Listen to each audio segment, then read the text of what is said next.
Welcome to BPSC maker. दोस्तों आज है 13 फरवरी 2022 और 13 फरवरी 2022 से संबंधित बिहार करंट अफेयर्स और साथ ही राष्ट्रीय और अंतर्राष्ट्रीय घटनाओं से करंट अफेयर्स के जितने भी प्रश्न बनेंगे सभी प्रश्नों को विश्लेषण सहित मैं आपको इस वीडियो में बताऊंगा।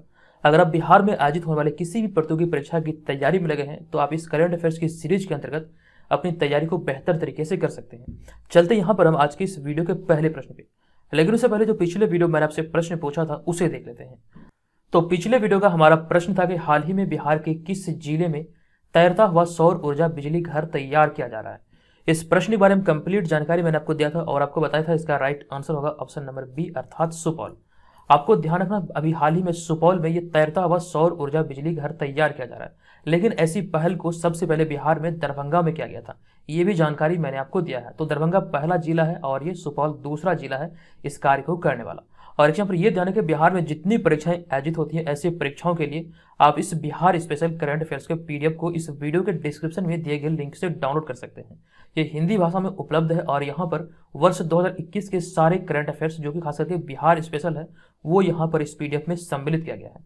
तो आप लोग इसका भरपूर लाभ उठाइए। चलते यहाँ पर आगे और आपको बता दूं कि जनवरी 2022 का यानी कि जनवरी 2022 के पूरे मंथ का बिहार करंट अफेयर्स का एक master video one liner format में चैनल पर अपलोड हुआ है। आप प्लेलिस्ट में जाकर इस वीडियो को देख सकते हैं और साथ साथ यहाँ पर ऊपर आई बटन पे भी इसका लिंक आ रहा होगा, वहां पर भी क्लिक करके इस वीडियो को आप देख सकते हैं। ये बिहार स्पेशल का वीडियो है। चलते हैं आज के इस वीडियो के पहले प्रश्न पे। आज के इस वीडियो का हमारा पहला प्रश्न है कि हाल ही में बिहार में 7 निश्चय पार्ट 2 योजना के तहत गांव में सोलर लाइट लगाने का काम कब से शुरू किया जाएगा। यह घोषणा अभी हाल ही में किया गया है। इस प्रश्न का हमारा राइट आंसर है ऑप्शन नंबर डी यानी कि 15 अप्रैल 2022 से इसकी शुरुआत की जाएगी। डिटेल में आपको बता दूं कि बिहार में 7 निश्चय पार्ट 2 योजना के तहत गांव में सोलर लाइट लगाने के लिए लगभग 150 करोड़ की योजना का आवंटन किया गया है और मुख्यमंत्री नीतीश कुमार की घोषणा के अनुसार 15 अप्रैल 2022 से इसका कार्य शुरू किया जाएगा और इसके तहत प्रत्येक वार्ड में औसतन 10 सोलर लाइटें लगाई जाएगी और साथ ही इसकी निगरानी के लिए रिमोट मॉनिटरिंग सिस्टम का भी प्रयोग किया जाएगा। तो ये सारी चीजें अभी हाल ही में घोषणा की गई है, यहाँ से आपको ये चीजें याद रखना है। हालांकि पंचायत स्तर पर सोलर लाइटों का कार्य पहले भी किया जा चुका है, लेकिन हाल ही में जो ये घोषणा हुआ ये 15 अप्रैल 2022 से ये इसे स्टार्ट किया जाएगा एकदम से सुनियोजित तरीके से। आपको ध्यान रखना ऑप्शन नंबर डी इस प्रश्न का राइट आंसर होगा। चलते हम अगले दूसरे प्रश्न पे। हमारा दूसरा प्रश्न है कि हाल ही में बिहार के किस वन्यजीव अभ्यारण्य को टाइगर रिजर्व घोषित करने की अनुमति प्रदान की गई है। तो इस प्रश्न का हमारा राइट आंसर होगा ऑप्शन नंबर बी यानी कि कैमूर वन्यजीव अभ्यारण्य। एक यहाँ पर यह ध्यान है कि बिहार का पहला जो कह सकते हैं अभ्यारण्य या फिर कह सकते हैं नेशनल पार्क जो है ये है वाल्मीकि नगर टाइगर रिजर्व जो कि पश्चिमी चंपारण में है। ये पहला मतलब कह सकते हैं नेशनल पार्क है बिहार का। लेकिन यहाँ जो प्रश्न बना है कि बिहार की किस वन्यजीव अभ्यारण्य को टाइगर रिजर्व घोषित करने की अनुमति प्रदान की गई है। राइट आंसर होगा कैमूर वन्यजीव अभ्यारण्य। डिटेल जानकारी आपको बता दूं कि हाल ही में बिहार के कैमूर वन्यजीव अभ्यारण्य को टाइगर रिजर्व घोषित करने की सैद्धांतिक मंजूरी राष्ट्रीय टाइगर संरक्षण प्राधिकरण द्वारा दी गई है और बिहार का जो पहला टाइगर रिजर्व ये वाल्मीकि नगर टाइगर रिजर्व जो कि पश्चिमी चंपारण में स्थित है। और यहाँ पे देखिए बाघों की बात आई है यानी कि टाइगर की बात हुई तो यहाँ पर कुछ चीजें हमने ऐड किया है जो कि कई बार हमने देखा यहाँ से प्रश्न बने हैं। तो देश में बाघों को विलुप्त होने से बचाने के लिए भारत सरकार ने 7 अप्रैल 1973 को प्रोजेक्ट टाइगर की शुरुआत की थी। ये प्रश्न कई बार आपके एग्जाम में पूछे गए हैं। प्रोजेक्ट टाइगर की शुरुआत कब हुई थी, ये डेट याद रखिए 7 अप्रैल 1973 को प्रोजेक्ट टाइगर की शुरुआत हुई थी और इसका उद्देश्य क्या था। तो देश में बाघों को विलुप्त होने से बचाने के लिए इसे शुरू किया गया था। जबकि अगर हम बात करें वैश्विक बाघ दिवस यानी कि विश्व बाघ दिवस की तो प्रत्येक वर्ष 29 जुलाई को वैश्विक बाघ दिवस मनाया जाता है।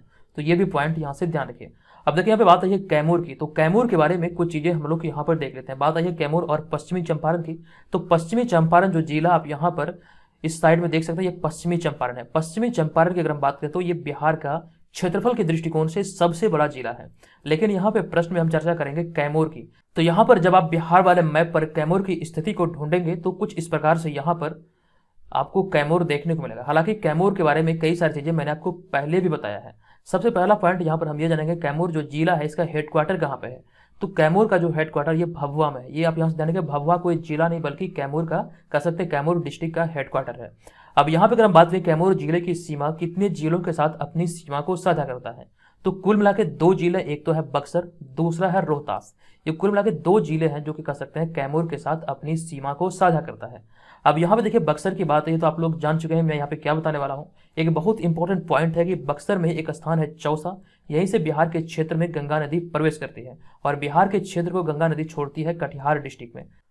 अब यहाँ पे सबसे महत्वपूर्ण सवाल उठता है कि कैमूर जो जिला ये बिहार के किस प्रमंडल के अंतर्गत आता है। मैंने आपको कई बार बताया कि बिहार में 9 प्रमंडल है और जो कैमूर जिला है ये बिहार के पटना प्रमंडल के अंतर्गत आता है और यहाँ पर सारी चीजें विस्तार से लिखी गई है। पटना प्रमंडल का जो मुख्यालय ये पटना है और इसके तहत कुल मिलाकर 6 जिले हैं। ये 6 जिले हैं पटना, भोजपुर, बक्सर, कैमूर, रोहतास और नालंदा। कुल मिलाकर 6 जिले पटना प्रमंडल के अंतर्गत आते हैं और बिहार में 9 प्रमंडल तथा 38 जिले हैं, ये भी ध्यान रखिए। चलते यहाँ पर हम अगले प्रश्न पे। हमारा अगला होगा तीसरा प्रश्न। यह प्रश्न है कि हाल ही में प्रधानमंत्री मातृ वंदना योजना के तहत पहली बार मां बनने वाली महिला को कितने रुपये तक की सहायता प्रदान की जाएगी। ये घोषणा भी हाल ही में हुई है और इस प्रश्न का हमारा राइट आंसर है ऑप्शन नंबर डी, यानी कि 5,000 रुपये की आर्थिक सहायता प्रदान की जाएगी। ऑप्शन नंबर डी इस प्रश्न का राइट आंसर होगा। आपको विस्तार से बता दूं कि हाल ही में प्रधानमंत्री मातृ वंदना योजना के तहत पहली बार मां बनने वाली महिला को 5,000 तक की आर्थिक सहायता प्रदान की जाएगी, ये ध्यान रखिए। और 1 जनवरी 2017 को प्रधानमंत्री मातृ वंदना योजना की शुरुआत प्रधानमंत्री नरेंद्र मोदी द्वारा की गई थी या फिर किया गया था। और अगर हम बात करें इसके संचालन की तो इसका संचालन महिला एवं बाल विकास मंत्रालय द्वारा किया जाता है। अब यहाँ से मैं आपको एक प्रश्न पूछ रहा हूँ कि वर्तमान समय में महिला एवं बाल विकास मंत्री कौन है, आप लोग मुझे कमेंट करके जरूर बताइएगा। तो यहाँ से इतनी सारी जानकारी आपको इस प्रश्न से रिलेटेड याद रखना है कि प्रधानमंत्री मातृ वंदना योजना के तहत पहली बार कह सकते हैं भारत में किसी महिला को मां बनने पर 5,000 रुपये की आर्थिक सहायता राशि प्रदान की जाएगी, जो घोषणा अभी हाल ही में हुई। और इस योजना की जो शुरुआत हुई थी ये 1 जनवरी 2017 को हुई थी। अब अगला होगा चौथा प्रश्न। ये प्रश्न है कि हाल ही में आरबीआई द्वारा ई रुपये की सीमा को बढ़ाकर कितना कर दिया गया है। राइट आंसर होगा इसकी सीमा को बढ़ाकर 1 लाख किया गया है। ऑप्शन नंबर बी इस प्रश्न का सही उत्तर होगा। डिटेल में आपको बता दूं कि आरबीआई के नए नियम के मुताबिक अब ई रुपये के तहत 1 लाख तक के प्रीपेड डिजिटल वाउचर जारी किए जा सकेंगे। हालांकि पहले यह सीमा मात्र 10,000 रुपये थी, ये आपको ध्यान रखना, इसे बढ़ाकर किया गया 1 लाख। रिजर्व बैंक की बात है तो रिजर्व बैंक के बारे में कुछ पॉइंट यहाँ पे लिखा गया है। इसकी स्थापना जो हुई थी ये 1 अप्रैल 1935 को हुई थी। इसका मुख्यालय मुंबई में है। भारतीय रिजर्व बैंक के जो गवर्नर है वर्तमान में ये शक्तिकांत दास है और ये 25वें गवर्नर है। हालांकि यहाँ पर डिटेल में हमने सारी चीज़ों को पुनः लिख दिया है ताकि आप यहाँ पर समग्र चीज़ों को एक साथ देखें तो आपको लंबे समय तक के लिए याद रहे। तो रिजर्व बैंक की अगर हम बात करें तो भारतीय रिजर्व बैंक की स्थापना भारतीय रिजर्व बैंक अधिनियम 1934 के प्रावधानों के अनुसार 1 अप्रैल 1935 को हुआ था और यह भारत का एक केंद्रीय बैंक है जो कि भारत के सभी बैंकों का संचालक है। यानी कि भारत में जितने भी बैंक चलते हैं ये सभी बैंकों का संचालक माना जाता है, यानी कि रिजर्व बैंक ऑफ इंडिया को। आपको बता दूं कि रिजर्व बैंक भारत की अर्थव्यवस्था को नियंत्रित करता है और साथ साथ रिजर्व बैंक का केंद्रीय कार्यालय प्रारंभ में कोलकाता में स्थापित किया गया था, लेकिन जिसे कि 1937 में अस्थायी रूप से मुंबई में स्थानांतरित किया गया। और जो मोस्ट इंपॉर्टेंट पॉइंट है ये वाला, ये पॉइंट ध्यान रखिएगा, आरबीआई गवर्नर की जो नियुक्ति होती है ये वित्त मंत्री की सलाह पर प्रधानमंत्री द्वारा किया जाता है। और एक इंपॉर्टेंट पॉइंट ये है इसका प्रतीक चिन्ह। आरबीआई का प्रतीक चिन्ह आखिर होता क्या है, आप यहाँ पर इसको इमेज में देख सकते हैं। आरबीआई का प्रतीक चिन्ह है ताड़ का पेड़ और बाघ और इसका जो हेडक्वार्टर अर्थात मुख्यालय ये मुंबई में है और वर्तमान में इसके गवर्नर है शक्तिकांत दास जो कि 25वें गवर्नर है और ये उर्जित पटेल की जगह पर है। तो ये सारे जो इंपॉर्टेंट पॉइंट यहाँ पे मैं आपको बतलाता हूँ हर प्रश्न में, सभी को आप अपनी कॉपी में नोट कीजिए। अगर आप नोट नहीं कर सकते तो उसका व्यवस्था भी हमारे पास है। बीपीएससी मेकर ऐप को प्ले स्टोर से डाउनलोड कीजिए और वहां पर डेली बेसिस पर इसका नोट्स आप प्राप्त कर सकते हैं। जो बीपीएससी और सीडीपीओ जैसे एग्जाम के लिए हमारा एप्लीकेशन है वहां पर आपको ऑनलाइन टेस्ट वगैरह मिल जाएगा। हमारे जितने भी स्टडी मटेरियल हैं वो आपको तमाम चीज़ें बीपीएससी मेकर ऐप पर मिलेगा। इसकी डिटेल जानकारी मैं आपको इस वीडियो के अंत में दूंगा, तो वीडियो के साथ आप लोग बने रहें। अब यहाँ पर देखिए हम आ चुके हैं आज के 5वें प्रश्न पे। ये 5वां प्रश्न है कि हाल ही में महिला पुलिस कर्मियों के लिए किस नाम से सुरक्षा कवच को तैयार किया गया है। मोस्ट इंपॉर्टेंट प्रश्न है। इस प्रश्न का हमारा राइट आंसर होगा ऑप्शन नंबर सी, यानी कि प्रज्वला नाम से एक सुरक्षा कवच अभी हाल ही में तैयार किया गया है। आपको विस्तार से बता दूं कि कानून व्यवस्था खराब होने की स्थिति में महिला पुलिस कर्मी, आप देखिए महिलाओं नहीं बल्कि महिला पुलिस कर्मी होगा, तो कानून व्यवस्था खराब होने की स्थिति में महिला पुलिस कर्मियों की सुरक्षा हेतु प्रज्वला नामक एक सुरक्षा कवच तैयार किया गया है, जिसे कि विशेष तौर पर महिला पुलिस कर्मियों के लिए ही डिजाइन किया गया है। ये ध्यान रखिएगा, कानून व्यवस्था के खराब होने की स्थिति में महिला पुलिस कर्मियों की सुरक्षा हेतु प्रज्वला नामक एक सुरक्षा कवच तैयार किया गया है जो कि स्पेशली महिलाओं के लिए ही डिजाइन है। अगले पॉइंट में इससे प्रज्वला अर्थात इस सुरक्षा कवच की अगर हम बात करें तो आप ये ध्यान रखें इस महिला प्रोटेक्टर कवच प्रज्वला में कुल 26 पार्ट होंगे, जिसे कि महिलाओं की शारीरिक बनावट के अनुसार ही कह सकते हैं, इसके हिसाब से ही अलग अलग डिजाइन किया गया है। और इस सुरक्षा कवच का वजन 5 किलो होगा, तकरीबन 5 किलो इसका वजन होगा। अब यहाँ पर देखिए बात हुई है महिला पुलिसकर्मी की। तो 2021 में मैंने आपको एक प्रश्न बताया था, एक रिपोर्ट आया था महिला पुलिसकर्मी को लेकर के, जिसकी जानकारी मैंने आपको दिया था। यहाँ पर उसी चीज को हमने ऐड किया है। आपको बता दो कि हाल ही में आई टाटा ट्रस्ट की एक रिपोर्ट के अनुसार सर्वाधिक महिला पुलिसकर्मी बिहार में है। यह जानकारी मैंने आपको वर्ष 2021 में दिया था। चलते हैं अगले छठे प्रश्न पे। यह प्रश्न है कि the international Indian film academy अर्थात आईफा अवार्ड का 22वां संस्करण किस देश में होना प्रस्तावित है? इस प्रश्न का हमारा right answer option number A यानी कि संयुक्त अरब अमीरात। आपको इस प्रश्न के बारे में विस्तार से बता दूं कि वैश्विक कोविड-19 की वजह से इस साल मार्च में प्रस्तावित इंटरनेशनल इंडियन फिल्म एकेडमी अर्थात आईफा अवार्ड के 22वें संस्करण का आयोजन 20 से 21 मई 2022 को अबू धाबी के यास आइलैंड में होगा। यहाँ पर देखिए ऑप्शन नंबर डी में हमने अबू धाबी लिखा, लेकिन आप यहाँ पर प्रश्न पर नजर डालिए। प्रश्न पूछा गया है यह 22वां संस्करण किस देश में होना प्रस्तावित है? तो प्रश्न के आधार पर हमारा राइट आंसर होगा संयुक्त अरब अमीरात, क्योंकि ये एक देश है, जबकि अबू धाबी एक देश नहीं है। संयुक्त अरब अमीरात की राजधानी है अबू धाबी। तो इस आधार पर जो इसका राइट आंसर होगा ये होगा संयुक्त अरब अमीरात। हमने यहाँ पर आगे लिखा कि वैश्विक स्तर पर कोविड-19 महामारी के प्रसार की बदलती परिस्थितियों, प्रशंसकों और सामान्य लोगों के स्वास्थ्य और सुरक्षा को ध्यान में रखते हुए यह फैसला किया गया है। यानी कि जो कह सकते हैं आईफा अवार्ड का 22वां संस्करण जो प्रस्तावित था ये मार्च 2022 में था, लेकिन इसे बढ़ाकर जो कर दिया गया ये 20 से 21 मई 2022 किया गया है। ये ध्यान रखेगा। यहाँ पर हमने आगे लिखा कि वर्ष 2020 से आईफा अवार्ड का आयोजन अलग अलग देशों में होता आया है। 2020 ने बल्कि वर्ष 2000 से आईफा अवार्ड का आयोजन अलग अलग देशों में होता आया है, लेकिन कोविड-19 के कारण पिछले 2 वर्षों से आईफा अवार्ड का आयोजन नहीं हो पाया है। तो ये 2 वर्ष के बाद आप कह सकते हैं तीसरे वर्ष, यानी कि 2 वर्ष के गैप के बाद ये तीसरे वर्ष में ये 22वां संस्करण जो आयोजित होगा ये होगा संयुक्त अरब अमीरात में। और यहाँ पर संयुक्त अरब अमीरात के अबू धाबी के यास आइलैंड पर होगा। ये आपको यहाँ से ध्यान रखना है। चलते हैं अगले 7वें प्रश्न पे। हमारा 7वां प्रश्न है कि प्रत्येक वर्ष विश्व दलहन दिवस कब मनाया जाता है? तो प्रत्येक वर्ष विश्व दलहन दिवस 10 फरवरी को मनाया जाता है।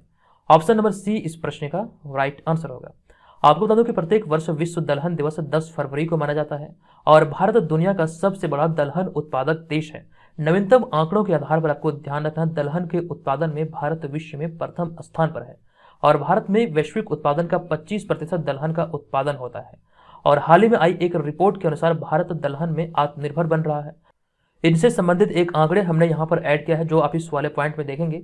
वर्ष 2013-14 में जहां पर 192.7 लाख टन दलहन का उत्पादन हुआ था, यहाँ पे होता नहीं बल्कि हुआ था, वहीं 2021-22 में 257.2 लाख टन दलहन का उत्पादन हुआ है। ये ध्यान रखें, होता है नहीं बल्कि हुआ है। और यहाँ पर देखिए हमने आगे लिखा है कि जो कि 33% से अधिक की वृद्धि को दर्शाता है। ये भी यहाँ से ध्यान रखिए। चलेंगे हम अगले 8वें प्रश्न पे। ये 8वां प्रश्न है कि हाल ही में वित्त मंत्रालय के वित्तीय सेवा विभाग के सचिव कौन बने हैं? इंपॉर्टेंट प्रश्न है और इसका राइट आंसर होगा ऑप्शन नंबर ए, यानी कि संजय मल्होत्रा इस प्रश्न का सही उत्तर होगा।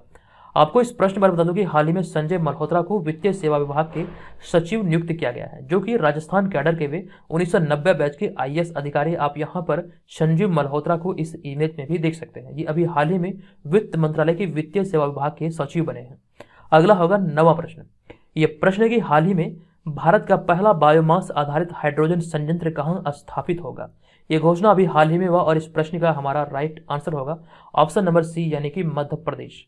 आपको डिटेल में बता दूं कि हाल ही में भारत का पहला बायोमास आधारित हाइड्रोजन संयंत्र मध्य प्रदेश के खंडवा जिले में स्थापित किए जाने की घोषणा की गई है। ये आप यहाँ से ध्यान रखें, मध्य प्रदेश के खंडवा जिले में ये स्थापित किया जाएगा। और ये प्रश्न इसलिए इंपॉर्टेंट है क्योंकि भारत के इतिहास में ये पहला बायोमास आधारित हाइड्रोजन संयंत्र है। ये आप यहाँ से ध्यान रखेगा। मध्य प्रदेश की बात है तो मध्य प्रदेश से रिलेटेड कई सारे फैक्ट हैं, जैसे कि यहाँ पे हमने कुछ को ऐड किया है। तो हाल ही में मध्य प्रदेश सरकार द्वारा लता मंगेशकर के नाम से संगीत एकेडमी और संगीत संग्रहालय की स्थापना किए जाने की घोषणा की गई। एक जिला एक शिल्प अभियान मध्य प्रदेश में शुरू किया गया और मुख्यमंत्री राशन आपके द्वार योजना की शुरुआत मध्य प्रदेश में ही की गई। और मध्य प्रदेश की बात करें तो भारत में सर्वाधिक नेशनल पार्क मध्य प्रदेश में ही है। अब चलेंगे अगले 10वें प्रश्न पे। यह प्रश्न है कि हाल ही में आई एक रिपोर्ट के अनुसार वर्ष 2021 में सोने का दूसरा सबसे बड़ा खरीदार बैंक कौन बन गया है? इस प्रश्न का हमारा राइट आंसर होगा आरबीआई अर्थात रिजर्व बैंक ऑफ इंडिया। प्रश्न पे नजर डालिएगा, सोने का दूसरा सबसे बड़ा खरीदार बैंक बना है रिजर्व बैंक ऑफ इंडिया। आपको विस्तार से बता दूं कि वर्ष 2021 में सोने का दूसरा सबसे बड़ा खरीदार बैंक भारतीय रिजर्व बैंक ऑफ इंडिया बना है, जबकि पहले स्थान पर सेंट्रल बैंक ऑफ थाईलैंड है। यानी कि अगर आपसे एग्जाम में प्रश्न पूछा जाए कि वर्ष 2021 के आंकड़ों के आधार पर वो कौन सा बैंक है जो कि सबसे अधिक सोना खरीदा है, तो सेंट्रल बैंक ऑफ थाईलैंड इसका राइट आंसर होगा।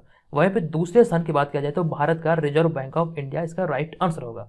यहाँ पर हमने अगले पॉइंट में लिखा कि सेंट्रल बैंक ऑफ थाईलैंड ने वर्ष 2021 में 90 मीट्रिक टन सोना खरीदा था। वहीं पर अगर हम भारतीय रिजर्व बैंक अर्थात आरबीआई की बात करें तो इन्होंने 77.5 मीट्रिक टन सोना खरीदा था। ये यहाँ से ध्यान रखेगा। ये सारे जो इंपॉर्टेंट फैक्ट है ये आपको ध्यान रखना है। हालांकि अगर आरबीआई की अगर हम बात करें तो आरबीआई के बारे में मैंने तमाम चीजें अभी कुछ देर पहले ही बताया था। यह प्रश्न यहाँ पर है कि हाल ही में किस राज्य द्वारा नई आईटी नीति का अनावरण किया गया है। सही उत्तर होगा हमारा यहाँ पर ऑप्शन नंबर डी यानी कि गुजरात। आपको बता दूं कि गुजरात द्वारा नई आईटी नीति का अनावरण किया गया है। यह नीति पूंजीगत व्यय अर्थात पॉलिसी कैपिटल एक्सपेंडिचर करने के इच्छुक संस्थाओं को 200 करोड़ रुपए तक का वित्तीय प्रोत्साहन देगी। इसके पीछे यही उद्देश्य है जिस उद्देश्य के साथ अभी हाल ही में इसे मतलब कह सकते हैं अनावरण इसका किया गया है। तो राइट आंसर होगा गुजरात। और गुजरात के बारे में हमने यहाँ पर कुछ पॉइंट लिखा है कि हाल ही में गुजरात हाईकोर्ट में देश की पहली न्याय घड़ी लगाई गई और गुजरात सरकार ने नदियों के सम्मान में नदी उत्सव शुरू किया और साथ साथ दुनिया का सबसे बड़ा जिंक स्मेल्टर प्रोजेक्ट गुजरात में शुरू किया गया फिर लगाया गया है। ये ध्यान रखिए। चलते हैं अगले 12वें प्रश्न पे। ये 12वां प्रश्न है कि हाल ही में 18वां स्वर्गीय माधवराव लियम पुरस्कार किस केंद्रीय मंत्री को प्रदान किया गया है। राइट आंसर होगा नितिन गडकरी यानी कि ऑप्शन नंबर ए यहाँ पर इस प्रश्न का सही उत्तर होगा। आपको बता दूं कि केंद्रीय सड़क परिवहन एवं राजमार्ग मंत्री नितिन गडकरी को पहली बार वर्ष 2020-21 के लिए 18वें माधवराव लियम पुरस्कार से नवाजा गया है और यह पुरस्कार नासिक पब्लिक लाइब्रेरी सार्वजनिक वचनालय द्वारा प्रदान किया जाता है। और इससे पहले यह पुरस्कार महाराष्ट्र के एक कुशल विधानसभा सदस्य को दिया गया था और इस पुरस्कार में 50,000 रुपये नकद और एक स्मृति चिन्ह शामिल है। तो इस पुरस्कार के स्वरूप 50,000 रुपये की राशि दी जाती है और एक स्मृति चिन्ह प्रदान किया जाता है। और वर्ष 2020-21 सत्र के लिए जो प्रदान किया गया है ये भारत के केंद्रीय सड़क परिवहन और राजमार्ग मंत्री नितिन गडकरी को प्रदान किया गया है। ये ध्यान रखिए नितिन गडकरी जी को आप यहाँ पर इस इमेज में देख सकते हैं। चलते हैं आज के इस वीडियो के प्रश्न की ओर। आज के इस वीडियो का हमारा प्रश्न है कि हाल ही में बिहार के किस जिले से 150 साल पुरानी धूप घड़ी चोरी हो गई है। ये बहुत चर्चे का विषय बना हुआ है, तो यहाँ से आपके प्रश्न बनने की संभावना है। डिटेल जानकारी हमने दिया है, बताइए इस प्रश्न का राइट आंसर क्या होगा। जो भी चीजें आप लोग कमेंट बॉक्स में लिखेंगे कोशिश कीजिएगा आप इसे विस्तार पूर्वक लिखें। और जो लोग बिहार में आयोजित होने वाले किसी भी प्रतियोगी परीक्षा की तैयारी में लगे हैं तो बीपीएससी मेकर ऐप को जरूर डाउनलोड करें। यहाँ पर 50 प्रैक्टिस सेट का एक सीरीज चल रहा है। इस सीरीज को ज्वाइन करके आप अपनी तैयारी का सही तरीके से आकलन कर सकते हैं कि आगामी एग्जाम को देखते हुए आपकी तैयारी किस स्तर की है। बीपीएससी मेकर ऐप पर वो तमाम सुविधाएं उपलब्ध है जिसके माध्यम से आप बिहार में आयोजित होने वाले सभी प्रतियोगी परीक्षा की तैयारी बेहतर तरीके से कर सकते हैं। यहाँ पर आप जो देख रहे हैं लिखा हुआ ये तमाम मटेरियल आपको मिलेगा। इसके अलावा और भी कई सारे नोट्स हैं जो कि आपको बीपीएससी मेकर ऐप पर मिलेगा। जल्दी से इस एप्लीकेशन को प्ले स्टोर से डाउनलोड करें। इसका लिंक इस वीडियो के डिस्क्रिप्शन में भी है, वहां से भी इस ऐप को डाउनलोड किया जा सकता है। तो दोस्तों आज की इस वीडियो में इतना ही। मिलेंगे नेक्स्ट वीडियो में, जब तक के लिए धन्यवाद। जय हिंद।